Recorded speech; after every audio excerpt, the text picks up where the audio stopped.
নমস্কাৰ বন্ধুসকল, Assamese everything YouTube চেনেলটোলৈ আপোনালোকক স্বাগতম জনাইছোঁ। আমাৰ যদি ভিডিঅ'খিনি চাই ভাল পাইছে, আমাৰ ভিডিঅ'টো লাইক কৰি দিব, শ্বেয়াৰ কৰি দিব, আৰু যদি চেনেলটো এতিয়ালৈকে ছাবস্ক্ৰাইব কৰা নাই তেনেহ'লে ছাবস্ক্ৰাইব কৰি দিব।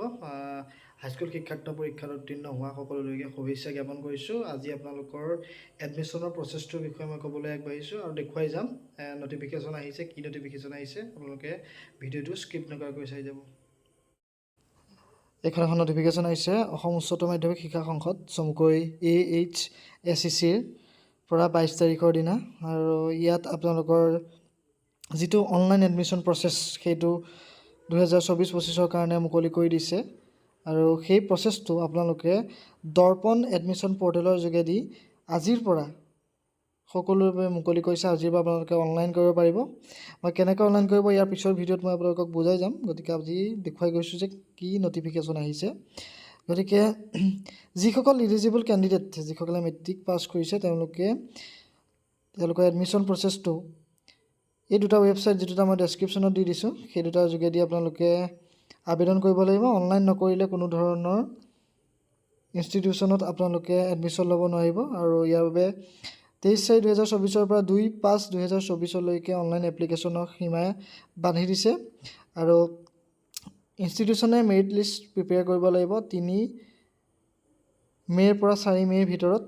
আৰু যিখন প্ৰভিজনেল ছিলেকশ্যন লিষ্ট, ৱেইটিং লিষ্ট, সেইখন আপোনালোকে ইনষ্টিটিউশ্যনে 5 মে' মাজনিশাৰ ভিতৰত পাব্লিছ কৰিব লাগিব।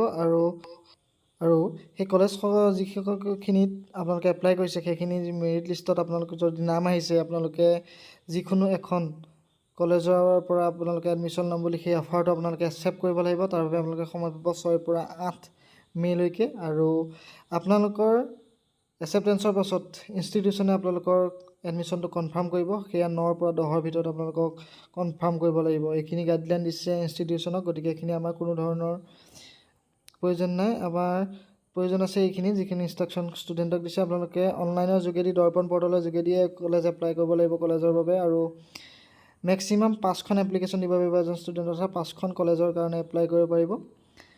আৰু ছিলেকশ্যন লিষ্ট আপোনালোকে যদি 5খন এপ্লাই কৰে, 5খনতে পায়, তাৰে যিকোনো এখনতহে আপোনালোকে এডমিশ্যন ল'ব পাৰিব, লগ ইন ID ইউজ কৰি পেলাই। তাৰপিছত আপোনালোকে যিকোনো প্ৰথমতে যিকেইটা ছাবজেক্ট দিছে, সেই ছাবজেক্টকেইটা যদি চেঞ্জ কৰোঁ বুলি ভাবে, এডমিশ্যনৰ সময়ত আপোনালোকে সেই কলেজত গৈ আপোনালোকে চেঞ্জ কৰি ল'ব পাৰিব বুলি এই ন'টিফিকেশ্যনখনত জনাইছে। গতিকে আপোনালোকে যদি এপ্লাই কৰোঁতে যদি কিবা ছাবজেক্ট দি দিছে, পিছত যদি চেঞ্জ কৰোঁ বুলি ভাবিছে, তেনেহ'লে ভয়ৰ কোনো কথা নাই। আপোনালোকে এডমিশ্যনৰ সময়ত সেইখিনি আপোনালোকে চেঞ্জ কৰি ল'ব পাৰিব।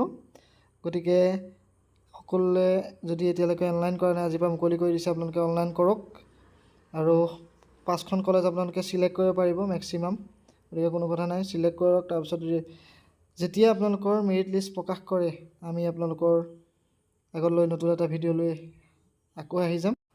আশা কৰিছোঁ ভিডিঅ'টো ভাল পালে, ইনফৰ্মেশ্যনটো ভাল পালে। গতিকে ভিডিঅ'টো লাইক কৰি দিব, শ্বেয়াৰ কৰি দিব, আৰু চেনেলটো যদি ছাবস্ক্ৰাইব কৰা নাই, ছাবস্ক্ৰাইব কৰি থৈ যাব।